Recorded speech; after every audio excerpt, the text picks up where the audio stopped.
칼로리의 어떤 덧셈 뺄셈으로 다이어트를 생각을 하는 거예요. 처음으로 느낀 거예요. 아, 이렇게 멍청하게 최겸님의 유튜브를 보면서 이 사람은 뭔가 다른데? 너무 신기한 거예요. 너무 놀라, 이게 진짜 되네? 그래서 이제 그때부터 제가 간헐적 단식의 어떤 홍보 대사가 돼서 저보다 훨씬 기시네. 머리가 좋으신데. 어떻게 하다가 배우가 되신 거예요? 가수를 한번 해봐야 되겠다. 가장 힘들었던 건 연기가 너무 하고 싶은데 법원에서 출연료를 다 가압류 걸어놔요. 극도의 스트레스가 이제 악의 꽃이라는 드라마를 통해서 이제 처음으로 김지훈이라는 배우의 새로운 모습을. 오늘은 조금 독특한 게스트분 모셨습니다. 제가 지금까지 이걸 해오는 여정에서 저한테 굉장히 좋은 도움을 주신 분입니다. 배우 김지훈님 모셨습니다. 지훈님 안녕하세요. 네, 안녕하세요. 네, 어서 오시죠. 네, 안녕하세요. 배우 김지훈입니다. 네, 오늘 이렇게 최겸님과 함께 이렇게 좋은 자리를 갖게 돼서 영광이고요. 또 여러분들께 좋은 얘기 많이 들려드릴 수 있었으면 좋겠습니다. 저희가 지금 만난 지 한 15분 됐는데 네. 사실 한 3년째 뵙고 싶었죠? 그쵸, 3년 됐죠. 제가 2020년에 처음 유튜브를 보고 이제 최겸님을 알게 됐으니까 이제 뭐 제가 팬이었죠, 사실. 처음 저를 알게 되신 게 언제 알게 되신 거예요?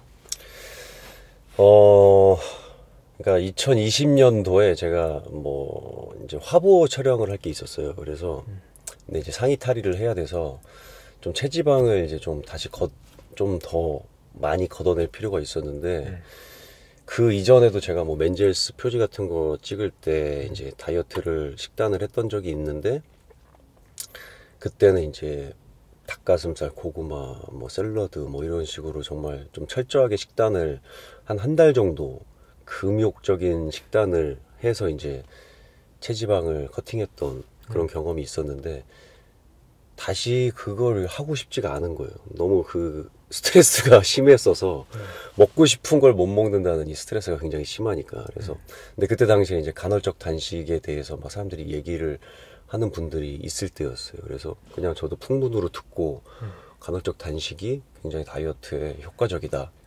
그래서 이제 저도 공부를 하려고 이제 서칭을 시작을 했죠. 그래서 뭐 유튜브나 뭐 인터넷을 검색해서 이제 여러 가지 블로그나 영상들을 보다가 보니까 굉장히 다 뻔한 얘기들, 그리고 피상적인 얘기들, 깊이 없는 얘기들이 대부분이었는데 딱 최겸님의 유튜브를 보면서 이 사람은 뭔가 다른데? 너무 전문적이고 어떤 과학적인 논문들, 최신의 논문들을 기반으로 한 이런 되게 양질의 정보가 많은 컨텐츠를 보고 제가 이제 빠져들었죠. 그래서 최겸님이 그때 당시 올렸던 이제 영상을 최신 순으로 제일 먼저 올린 것도 순서대로 이제 쫙 봤는데 그걸 보고 저는 좀 놀랐어요. 왜 놀랐냐면 저 스스로도 사실 뭐 운동도 오래 열심히 했고 또 운동하면서 식단도 관심이 많으니까 일반 그냥 관심이 없는 사람들보다는 그래도 훨씬 많이 알고 있다고 생각을 했거든요. 어떤 식단과 다이어트의 측면에 있어서. 근데 여태까지 제가 알고 있던 다이어트에 대한 상식들이 이건 그냥 반쪽짜리 정보만을 가지고 그게 다라고 생각을 하고 다이어트에 관해서 생각을 하고 있었구나 라고 처음으로 느낀 거예요. 이렇게 멍청하게 살아왔나 내가? 근데 그건 저뿐만이 아니라 그때 당시에 거의 대부분의 뭐 의사나 뭐 전문가, 뭐 트레이너 이런 사람들도 저와 별반 다르지 않은 반쪽짜리 정보로 다 다이어트에 관한 이야기를 하고 있었던 거예요. 그게 뭐냐면 그러니까 단순하게 이제 그런 거죠. 칼로리의 어떤 덧셈 뺄셈으로 다이어트를 생각을 하는 거죠. 네. 2000칼로리를 하루에 쓰는데 그거보다 칼로리가 많이 먹어서 그게 축적이 되면 지방이 돼서 살이 찌고 그거보다 적게 먹으면 체지방이 에너지가 부족하니까 체지방을 써서 살이 빠지고 단순히 정말 인간을 어떤 기계처럼 생각을 하고 맞아요. 다이어트에 대해서 생각을 하고 모든 사람이 다 그렇게 떠들고 있었던 거예요. 근데 최겸님의 유튜브를 보면서 우리는 그렇게 단순한 기계가 아닌데 우리 몸에서는 얼마나 우리가 느끼고 인지할 수 없지만 많은 대사 활동과 호르몬과 뭐 이런 여러 가지 신경 전달 물질들 막 이런 정말 셀 수 없이 아직까지 우리가 모르는 일들도 많을 테고 그런 일들이 너무나 많이 일어나는데 어떻게 이거에 대해서 전혀 생각을 하지 않고 다이어트를 그냥 덧셈 뺄셈으로 생각을 하고 그걸 너무나 당연하게 전문가들이 얘기를 하고 있었을까라고 되게 큰 깨달음이랄까? 그러면서 이제 더 빠져들기 시작을 한 거였죠. 그 2020년 봄이었어요? 그렇죠. 2020년 봄에 이제 그래서 이제 최겸님의 유튜브를 보고 아, 그치. 우리가 먹을 때 이렇게 이런 과정에 의해서 체지방으로 저장이 되고 체지방이 다시 분해되기 위해서 굉장히 전문적인 얘기들이 많이 나오잖아요. 저도 이제 이해는 했지만 잘 기억은 안 나요. 정확히. 그렇지만 이제 그런 메커니즘들이 있다는 걸 이제 알고 나니까 네. 이제 신뢰가 생긴 거죠. 나 스스로. 아, 진짜 이렇게 해야지 살이 빠지겠구나. 그리고 이제 그 실험 대상으로 저한테 처음 임상 실험을 해본 거죠. 그래서 그 유튜브에 대한 정보들을 기반으로 간헐적 단식을 시작을 하면서 이제 처음에 이제 16시간 이제 좀 익숙해지면 좀 시간을 늘리기도 하고 그래서 공복을 철저히 지키면서 그때 당시에는 이제 공복에 운동까지 같이 하면서 그리고 운동 후에 식사를 하고 그리고 식단도 제가 먹고 싶은 걸 먹지만 정말 시간은 철저히 지키고 또 어떤 부족한 영양소들 지방이나 단백질에 대해서도 신경 써서 챙겨 먹고 그런 식으로 한 달 정도를 하니까 좀 저는 더 빡세게 한 거죠. 그랬더니 한 달 동안 체지방량의 수치가 그 예전에 제가 그 닭가슴살 식단을 일반식을 완전히 배제한 채 했던 때보다 체지방이 더 낮아지는 거예요. 그래서 너무 신기한 거예요. 너무 이게 진짜 되네? 이런 느낌으로. 그래서 이제 그때부터 제가 간헐적 단식의 어떤 홍보 대사가 돼서 막 제 SNS에도 올리고 주변 사람들 만나면은 간헐적 단식에 왜냐면 사람들마다 다이어트를 안 하는 사람이 거의 없잖아요. 남녀노소 불문하고 그렇죠. 너무 지금 먹는 게 많으니까 설탕도 많이 먹고 그래서 만나는 사람마다 제가 가까운 사람들은 이 얘기를 간헐적 단식 설명하려면 최소 30분에서 1시간 걸리거든요. 그래서 맨날 그거를 제가 설파를 하고 다녔었어요. 그러다가 이제 친한 동생들 중에서 이제 한 2명 정도가 형 나도 해볼래요. 이렇게 해서 개념을 좀 제 나름으로 분명하게 딱 정리를 해주고 이렇게 하면서 운동을 해라. 그러면 분명히 살이 안 빠질 수가 없다. 근데 그 친구들이 정말 2달, 3달 만에 다 10kg 이상씩 빠졌어요. 와. 그래서 그걸 보면서 어떤 저만의 임상실험 1차, 2차가 성공을 한 거죠. 그래서 이거는 검증이 됐다. 왜냐면 이게 최겸님으로부터 들은 여러 가지 그런 제가 직접 그런 논문들을 찾아볼 수는 없으니까 이런 최신의 과학적인, 의학적인 논문들을 다 과학적인 근거를 바탕으로 하는 이야기들이니까 근데 그게 어김없이 틀리지 않았던 거죠. 그래서 그때부터 저는 지금도 이제 간헐적 단식은 계속 뭐 철저하게 하진 않지만 그 식단 자체가 완전히 바뀌었어요. 저는 원래 삼시세끼를 안 챙겨 먹으면 좀 불안한 스타일이었거든요.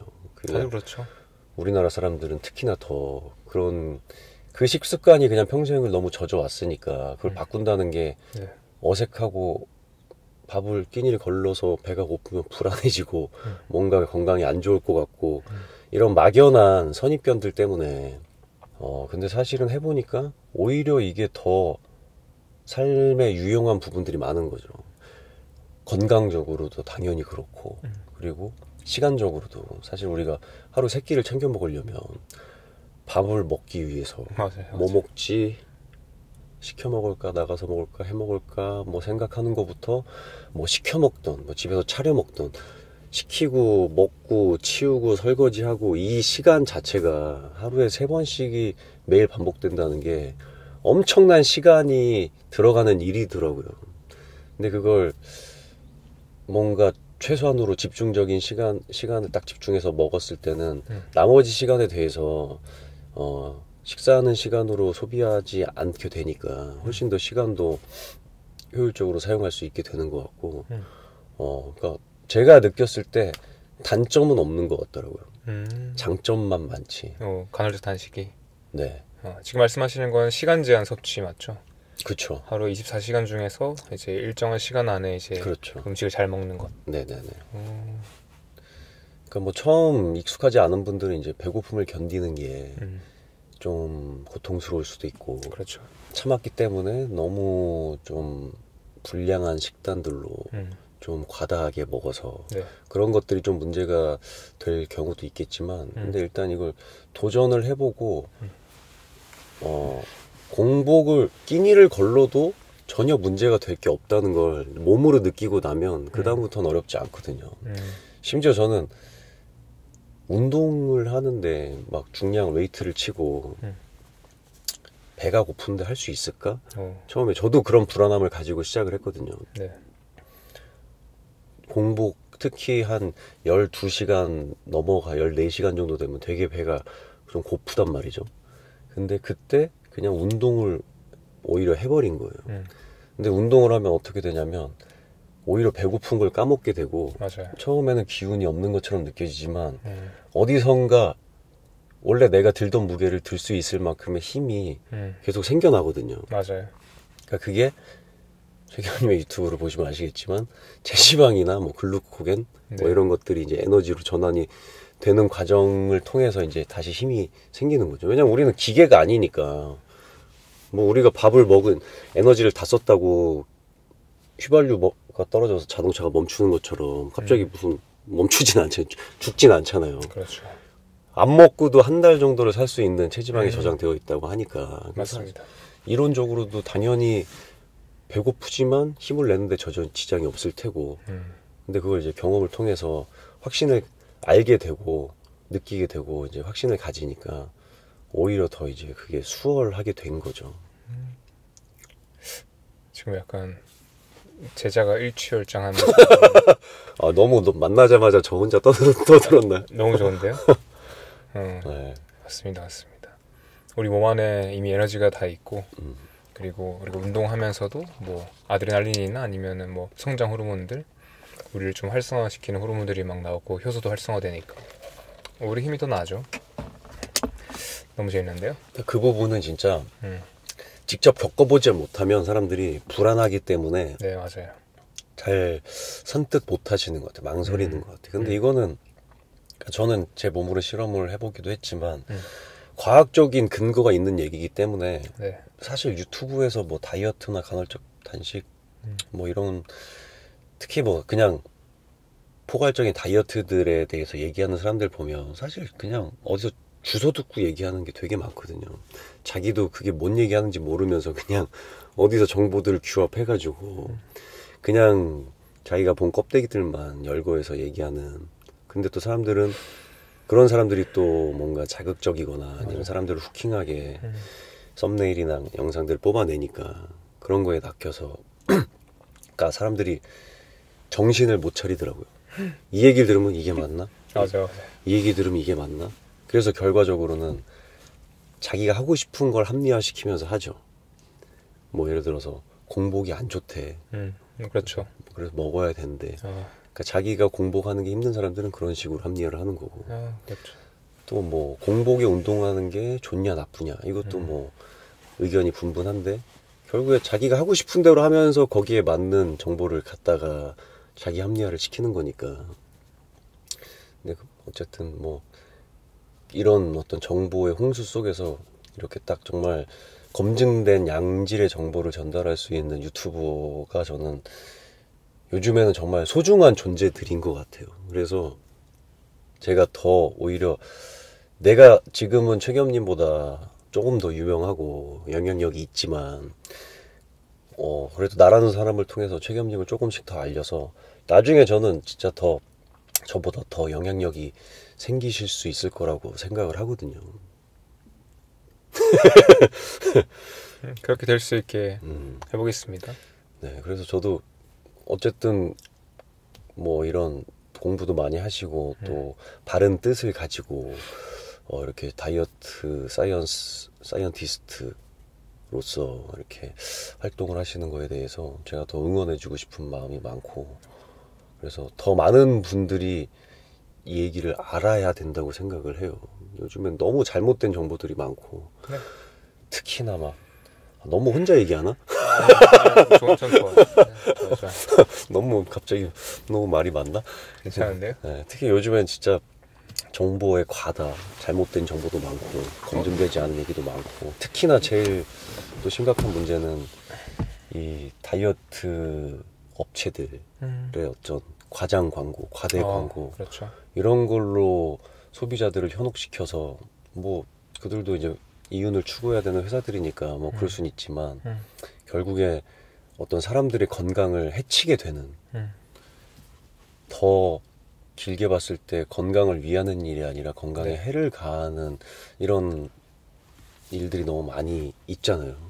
또 그런 거에 당해서 자기도 모르게 어느샌가 시간이 지나고 났을 때 피해자가 돼 있고, 이런 분들이 많으니까 좀 그런 거에 대해서 바로 잡아줄 누군가가 꼭 있었으면 좋겠다, 이런 생각을 하게 됐죠. 저도 약간 여기서 좀 말을 얹자면, 제가 처음에 시작할 때 생각했던 것보다 더 심각해요. 그래요. 그러니까 진짜 엉망이에요. 맞아요. 저는 지금 단언하는데 한국에서 다이어트를 반복하고 있는 여성분들의 한 절반 정도는 다 약간 다이어트 하다가 식이장애나 뭔가 망가진 경험을 가지고 있거나 아직 그 안에 있어요. 네. 정말 심하고. 그거는 한국의 문제가 아니에요. 그렇긴 하죠. 전 세계적인 문제인 거죠. 우리나라보다 오히려 미국 같은 나라가 네. 더 심하겠죠. 더 막 고도 비만인 사람들도 많고. 네. 그나마 정말 외국이랑 비교하면 우리나라는 그래도 좀 그나마 먹을거리들이 좀 건전한 편인 거잖아요. 그렇죠. 그런 측면에서 진짜 빨리 영어 장학도 많이 만드셔서 해외에 계신 해외 시청자 여러분들한테도 네. 인정을 받게 되는 날이 왔으면 좋겠습니다. 아까 시작하기 전에 저한테 쇼츠에 대한 제안 주셨고요. 네네. 쇼츠 꼭 시작해라. 네. 그리고 영어 자막 꼭 달아달라. 네. 좋습니다. 이 두 가지 다 빠르게 좀 해볼게요. 뭐 이렇게 지훈님께서 저한테 좋은 말씀 많이 해주셨는데, 반대로 저도 지훈님한테 엄청 감사드리고, 그냥 2020년 그때 당시는 사실 제가 구독자가 한 500명 정도? 그죠. 처음에 진짜 적었죠. 네. 그때 영상 자체가 다들 이제 원리적인 이야기들, 되게 길고 재미없는 이야기들이다 보니까 사실 저도 알죠. 뭘 하면 더 유튜브에서 잘 되는지는 알았어요. 왜냐면 저도 사실 볼 수 있으니까 남들이 뭘 얘기하는지. 그리고 그때 간헐적 열풍하니까 당연히 쉽게 얘기하면 더 잘 되는 거 알았는데, 근데 뭔가 그 이상한 고집이 있어서 순서가 있다고 생각했어. 그쵸. 그러니까 기초를 안 쌓아놓고 그 위에 이야기를 하는 게 좀 말이 안 된다. 그리고 저도 아직 그때까지는 여전히 이제 뭔가 아직 공부가 많이 필요할 때였고, 그러니까 내가 아직 뭔가 확실하게 탄탄하게 쌓였기 전에는 이런 실용적인 얘기보다는 그 기초에 있는 논리들이 무엇인지 얘기하는 게 먼저다라고 생각했는데, 그 기간이 생각보다 길었어요. 공부할 게 많았죠. 네. 그러다 보니까 그때 좀 약간 지치기도 하고 좀 외롭기도 했는데, 그때 기억이 나는 게 어느 날 어떤 모임에 갔는데 처음 본 분이 저한테 유튜브 하시죠 이러는 거예요. 그래서 말도 안 됐잖아요. 저를 알 리가 없으니까. 제 주변 사람도 안 보는 유튜브를. 그래서 어떻게 하세요 하니까 지훈님 팔로우를 하시더라고요. 그래서 지훈님이 이제 언급하셨다 해가지고, 약간 이 키워드가 안 맞잖아요. 제 채널과 이제 지훈님 사이는 약간 괴리감이 크잖아요. 그쵸. 뭐 상관이 없죠. 네. 그래서 그거 보고 그때 약간 좀 엄청 힘을 많이 얻었어요. 그냥 지금이야 저도 약간 결과물이 잘 나고 있고 이제 저를 알아보시는 분들이 많아지다 보니까 좀 편하게 하지만, 그때는 사실 좀 많이 답답할 때였는데, 그때 언젠가 되겠다 라고 처음 생각해줬던 게 지훈님의 언급이었고, 그래서 제가 사실 그날부터 지금까지 3년이 흘렀는데, 그 진짜 시간 빠르네요. 그게 벌써 3년이라니. 그렇죠. 정말 많은 일이 있었죠. 네. 지훈님한테도 많은 일이 있었죠. 저한테도 뭐 많은 일이 있었죠. 네. 그래서 저는 그 시간들에 정말 어떻게 버티는 동안을 그 힘이 있었다라고 꼭 말씀드리고 싶었고 그때도 그리고 지금도 이렇게 또 이 말 전하기 위해서 나오셔가지고 정말 고맙습니다. 아닙니다. 네. 네. 네, 처음부터 이렇게 또 좋은 얘기만 하고 시작해버리면 안 되는데 네, 훈훈하게. 네. 네. 네, 아주. 마치 이제 엔딩하고 가면 될 것 같아요. 그냥 지훈님 요즘 어떻게 지내세요? 저의 근황은 이제 지난주에 이제 찍었던 드라마가 넷플릭스에 오픈을 했어요. 연애대전이요? 네, 연애대전이라는 드라마인데 뭔가 예상했던 것보다 해외에서 굉장히 사람들이 많이 좋아해 주더라고요. 그래서 좀 놀랍기도 하고 좀 기분도 좋고 한데 이제 드라마의 이제 내용이 이제 로맨틱 코미디인데 기존의 이제 로맨틱 코미디의 정말 전형을 다 깨부시는 여자 주인공이 보통은 이제 캔디나 신데렐라 뭐 이런 유형들이 많은데 아주 능동적이고 아주 주체적이고 네. 정말 여성이 남성에 비해서 좀 불합리, 부조리, 불평등 네. 이런 거를 감수하면서 사는 게 어떤 사회의 디폴트 값이었는데 최근 들어서 그게 굉장히 좀 인식이 급격하게 변화했잖아요. 여성들도 더 당당하게 목소리를 내고 주체적인 삶을 찾아가고 그런 과정 속에서 사람들의 인식은 굉장히 많이 변화했는데 마치 유튜브가 등장한 이후로 SNS의 세대 이후로 세상이 그냥 급변한 것처럼 네. 어떤 여성들의 인식 변화도 그렇게 급격하게 변화하고 발전했는데 어떤 드라마나 뭐 영화에서의 어떤 여성의 모습들은 거기에 발맞추는 캐릭터가 저는 못 봤던 것 같아요. 근데 이 드라마는 이제 대본을 봤을 때 여자 주인공이 이렇게까지 할 수 있나 싶은데 그게 너무 재미있는 거예요. 그러니까 남자지만 뭔가 통쾌하기도 하고 뭔가 정말 옳은 소리를 자기를 신념을 가지고 따박따박 하는 모습들이 되게 여성으로서도 멋있어 보였고 또 그런 여성이 주체적으로 이렇게 사랑을 만들어 나가는 과정이 되게 흥미로웠어요. 그래서 이거는 지금 시기 이 정도 사람들의 생각이 변하는 시기에 나와야 하는 드라마다 이런 메시지는 그래서 너무 시의적절한 드라마라고 생각을 했었고 그래서 이거 같이 꼭 하고 싶다. 그래서 이제 작가님과 이제 얘기를 많이 하면서 조금 더 디벨롭을 시켜서 캐릭터를 조금 더 이제 입체화하면서 이제 작업을 했었는데 근데 이제 그때 당시에 제가 그렇게 꼭 하고 싶었던 이유는 이제 제가 설명한 그런 이유들 때문인데 결과적으로 이게 오픈을 했을 때 정말 기대했던 것보다 훨씬 더 사람들이 많이 좋아해주고 본 사람들이 재밌고 속 시원하고 뭐 이런 얘기들을 많이 해주면서 점점 더 많은 분들이 보고 있는 지금 딱 그 과정이거든요. 네. 오히려 한국보다 해외에서 정말 생뚱맞게 무슨 뭐 루마니아에서 막 3위, 헝가리에서 4위, 무슨 프랑스에서 4위, 브라질에서 3위, 뭐 일본에서 1위. 네. 이렇게 세계 그 글로벌 차트 안에 되게 높은 그 위치를 차지하고 있는 게 제가 이 대본을 보고 이거는 지금 꼭 필요한 이야기다라고 생각한 게 그러니까 사실은 이게 뭐 우리나라가 뭐 가부장제 뭐 이런 바탕으로 인해서 여성들이 조금 더 그런 불합리를 느낀다고 생각을 하지만 네. 사실은 저는 세계 공통적인 상황이라고 생각을 하거든요. 그냥 그렇죠. 역사적인 일이잖아요. 여성이 남성에 비해서 더 불합리를 당하고 살아온 건. 그게 이제 선진국일수록 조금씩 더 평등에 가까워지는 지게 되는 거겠죠. 근데 아직도 그게 정말 우리가 생각한 것보다 더 불합리와 불평등이 여성들은 많이 느끼고 있었던 거죠. 이 드라마가 많은 사람들이 보는 이 상황이 저는 딱 그렇게 이해가 되더라고요. 그래서 어쨌든 지난주에 그런 드라마가 오픈을 해서 요즘에는 계속 차트 얼마 올라갔나 계속 찾아보는 재미로 네, 그러고 있는 중입니다. 엄청 그런 거 나오기 전에 기분이 엄청 저는 약간 조마조마할 것 같은데 지금은 좀 안 편하세요? 사실 뭐 저는 이제 좀 오래 해서 고인물이라 20년 넘게 하다 보니까 이제 20년 넘었어요? 네. 지금 40대시죠? 네. 이제 나이가 꽤 먹다 보니까 뭐 작품 하나하나에 일희일비하거나 뭐 너무 막 설레거나 걱정되거나 그런 거는 별로 없고 오히려 더 이제 마음을 비우게 되는 편인데 이번 작품은 이제 더더군다나 좀 마음을 많이 비웠었거든요.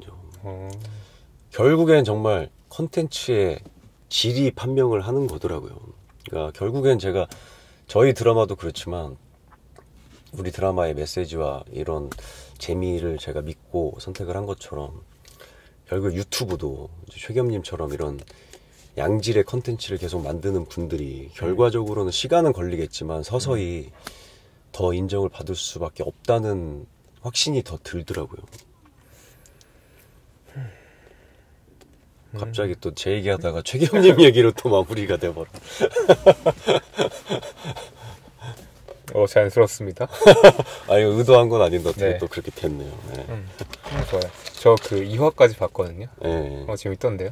그냥 좀 부담 없이 즐기기에 딱 좋은 네. 네, 그냥 간간히 웃기면서도 그냥 좀 밝고 명랑하니까 네, 그래서 더 사람들이 보기 좀 좋아하시는 것 같더라고요. 네, 좀 편안했어요. 맞아요. 불편한 요소 없이 좀 편안하게 봤어요. 어떻게 하다가 배우가 되신 거예요?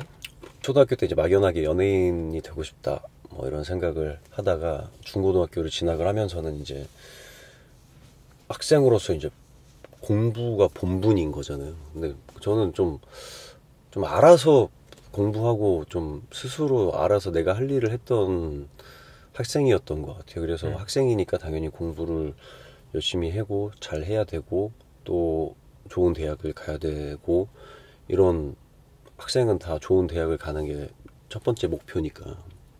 그래서 중고등학교 때는 이제 연예인 뭐 이런 거보다는 그냥 공부를 하는데 되게 집중을 했었던 것 같아요.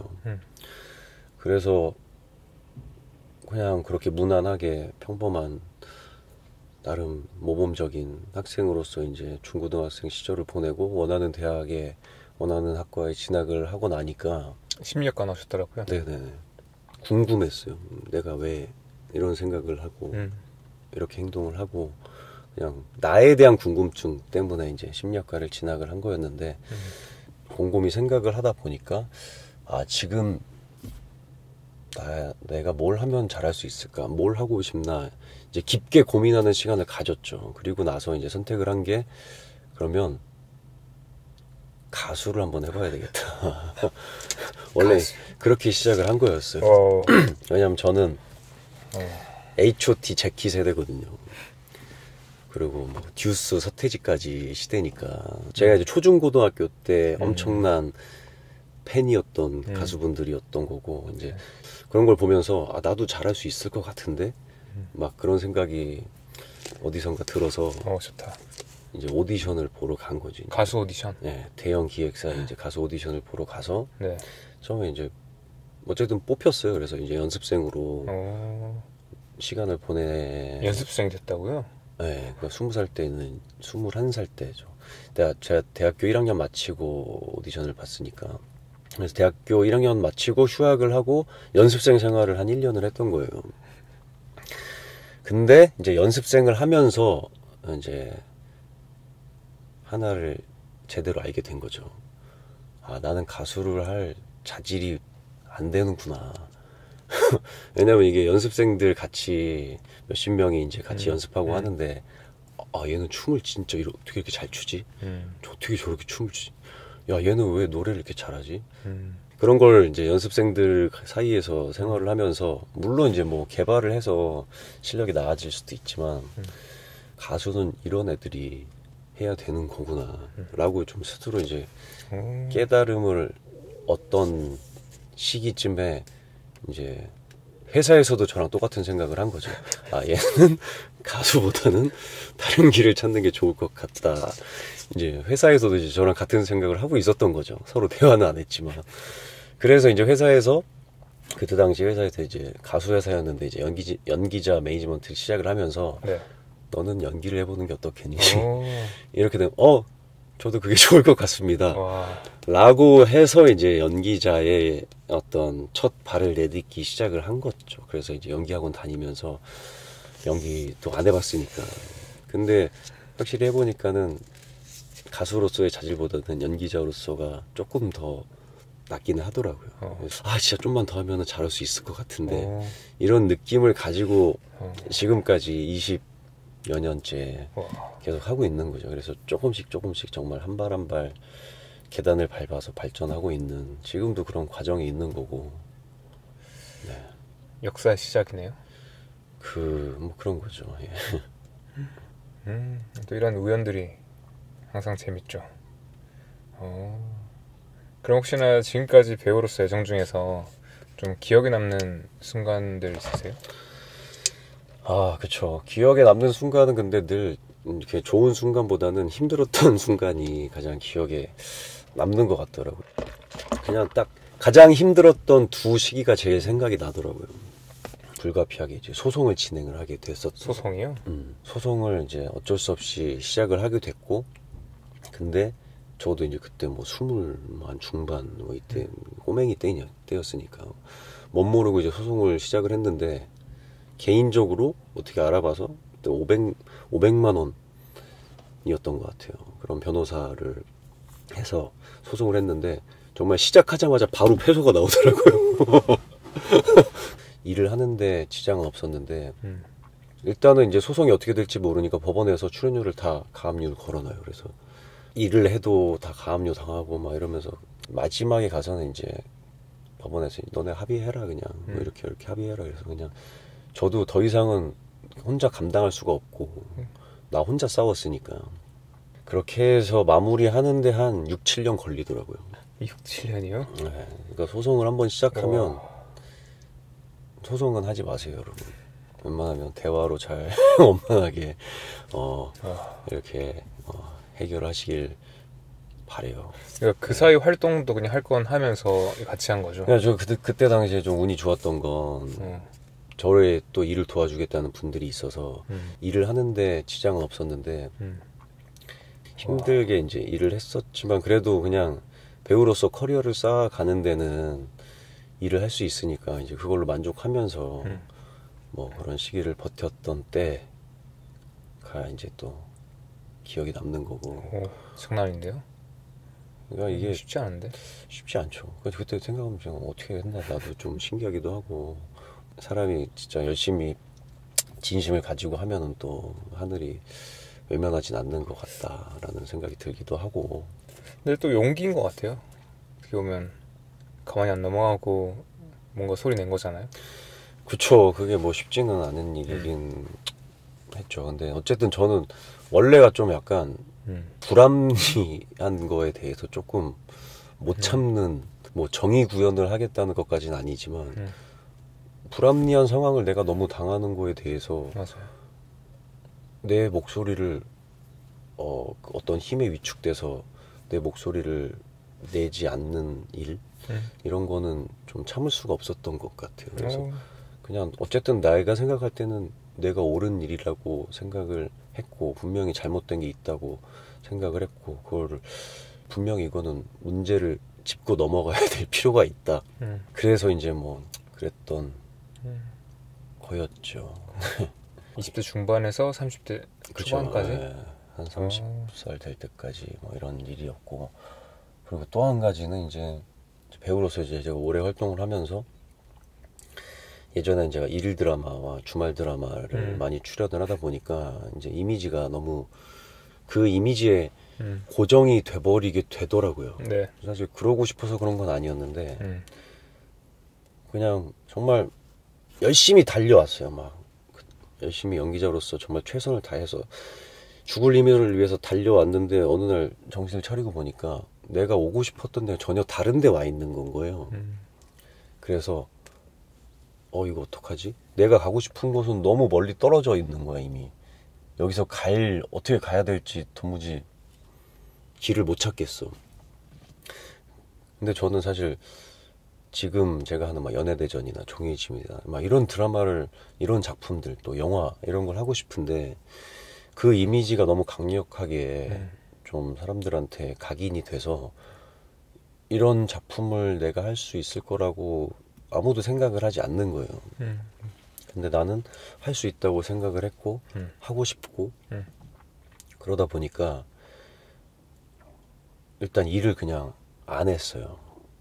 왜냐면은 그때 저의 상황에서는 그런 종류의 드라마 작품들만 들어오니까. 근데 이런 드라마를 또 했다가는 더 이상 저기로 갈 수 있는 방법을 영영 잃어버리게 될 것 같아서. 좋은데요? 그래서 일단 계속 참았어요. 그냥 일을 안 하고 이런 드라마 더 이상 하면 난 돌이킬 수 없어질 거야. 그렇게 일을 안 하다 보니까 한 2년 가까이 일을 안 하게 되더라고요. 근데 그 상황이 말이 뭐 2년이지 군대보다 더 힘든 시기였죠, 저한테는. 그러니까 일단 뭐 배우들은 이제 부업을 하지 않는 이상 일을 안 하면 수입이 없어지거든요. 그러니까 뭐 수입도 없으니까 이제 모아둔 돈들도 저축해놓은 돈들도 점점 바닥을 치고 뭐. 그리고 가장 힘들었던 건 일을 너무 하고 싶은데 연기가 너무 하고 싶은데 TV를 보면서 아 저런 역할 내가 너무 잘할 수 있을 것 같은데 근데 나는 지금 일을 할 수가 없어. 계속 기다려야 돼. 하염없이 기약 없는 기다림을 계속 해야만 해. 그러다 보니까 저는 원래 스트레스를 잘 안 받는 체질이거든요. 그래서 기본적으로 굉장히 건강하고 잘 아프지 않고 잔병치레 없고. 근데 그렇게 한 1년, 2년 계속 극도의 스트레스가 지속이 되다 보니까 정말 신기하게 계속 아파요. 한 번은 그냥 갑자기 배탈이 났다가 감기에 걸렸다가 한 번은 전혀 이유 없이 막 진짜 여기가 막 뚫어질 듯이 너무 두통이 오는 거예요. 저는 태어나서 한 번도 두통약을 먹어본 적이 없는데 머리가 너무 아파서 이게 뇌에 암이 생겼나? 라고 정말 혼자 생각이 들 정도로 아무 이유 없이 정말 여기가 뚫어질 듯이 너무 아파서 두통약을 먹기도 하고 진짜 돌아가면서 몸이 여기저기 계속 고장이 나는 거예요. 이유 없이. 그래서 그 시간을 통해서 그런 걸 느꼈죠. 사람에게 가장 해로운 건 술도 담배도 뭐도 아니고 스트레스다. 결국에 그런 스트레스에 계속 노출이 오랫동안 지속이 되면 암이 생기는 거고 또 다른 이상이 생기는 거고 질병들이 생기는 거니까 사실 우리 몸은 해독 작용이 굉장히 좋잖아요. 어느 정도의 뭐 해로운 물질들 이런 것들은 감당해낼 수 있잖아요. 우리 사람의 몸은. 그렇죠. 근데 그 감당할 수 있는 능력이 있는데 스트레스가 지속이 되면 감당할 수 있는 능력, 면역력 이런 것들이 떨어지면서 그런 거에 무방비 상태로 약간 노출이 돼버리는 거죠. 그런 걸 또 저는 약간 그때 시간을 통해서 느꼈어요. 그래서 스트레스를 차라리 안 받는 게 내가 하고 싶은 걸 하면서 뭔가에 때문에 되게 스트레스를 많이 받는 것보다 훨씬 더 낫다. 그런 어떤 개인적인 좀 깨달음을 그 시간을 통해서 뭐 얻었죠.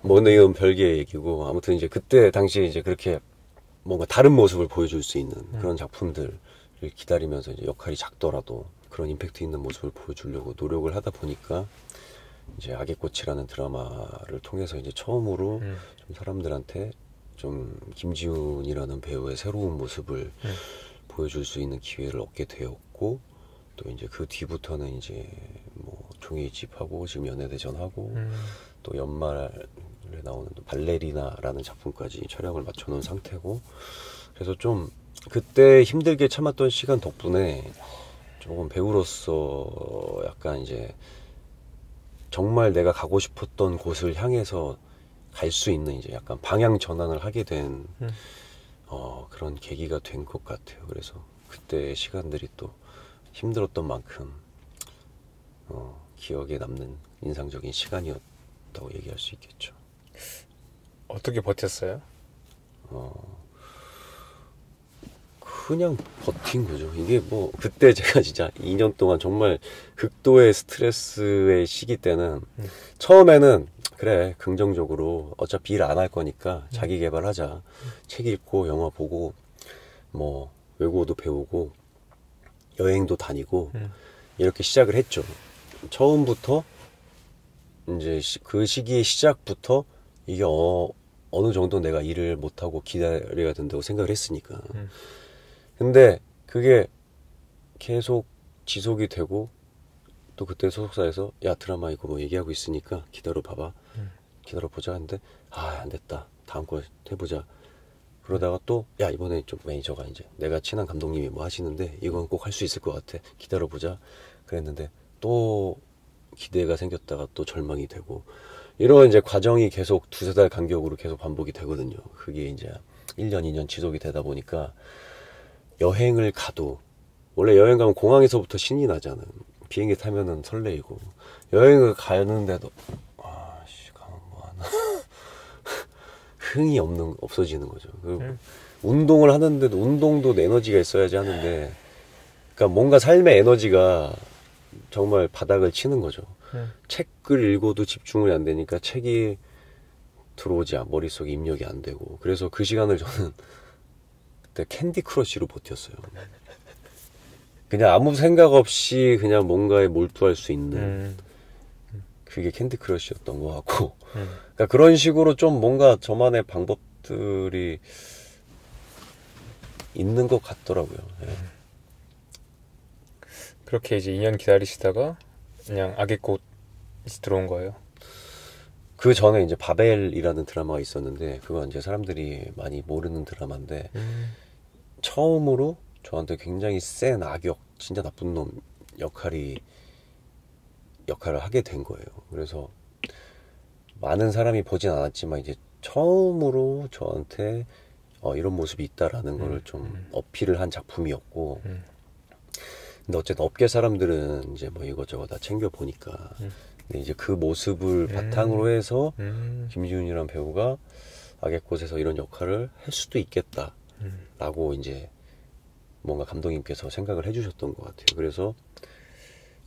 그래서 이제 머리도 이제 그때 시작이 된 거였죠. 이제 머리는 제가 뭐 장발을 하려고 한 건 아니고 그 긴 시간 동안 무력한 이 삶 속에서 그냥 가꾸지 않은 거예요. 샵을 안 가고 거울을 안 보고 하니까 방치한 거죠. 그래서 머리가 어느 정도 길었는데 사람들이 근데 긴 거 나쁘지 않은데 뭐 이래서 그래? 이쯤 한번 길러볼까? 뭐 그냥 그렇게 하다가 이제 어느 정도 이제 길이가 됐는데 이렇게 이제 감독님이랑 얘기를 해서 이제 악의 꽃이라는 드라마를 장발로 하게 되면서 이제 저의 어떤 장발의 스토리가 시작이 된 거였죠. 2년 동안 안 쉬었으면 지금 이 모습을 볼 수가 없었겠네요. 뭐 그럴 수도 있겠죠. 되게 잘 어울리시잖아요. 네, 많은 분들이 좀 좋아해 주셔서 네, 그냥 좋습니다. 근데 최겸 씨도 저보다 더 길지 않으신가요? 네, 맞아. 저도 머리가 이 정도 나오죠. 어우, 저보다 훨씬 기시네요. 저는 관리를 하나도 안 해서 그냥. 근데 좀 재밌었던 게 머리가 좋으신데요? 고맙습니다. 전 좀 재밌었던 게 저도 이제 머리를 길게 된 게 이 일을 하면서 신경 쓸 시간이 없었군요. 맞아요. 악의 꽃부터는 사실 뭐 그 뒤 이야기들은 다들 아시잖아요. 그쵸. 너무 잘 되었고 저는 이 이야기가 되게 좋은 게 저도 딱 지난 한 7년이 딱 그랬듯이 그때 되게 쓸모없어 보이거나 되게 그냥 보잘것없어 보이는 이 작은 사건들 또는 일들 또는 그런 힘든 시간들 그것들이 존재할 때 결국에는 뭔가 만들어지는 것 같아요. 맞아요. 사람이 힘들어야지 뭔가 업그레이드가 되고 깊이가 생기는 것 같아요. 저도 그런 시간들을 개인적으로 겪지 않았으면 아직도 마냥 어리고 지금의 어떤 느낌이 나지 않았을 거라는 생각이 들긴 하더라고요.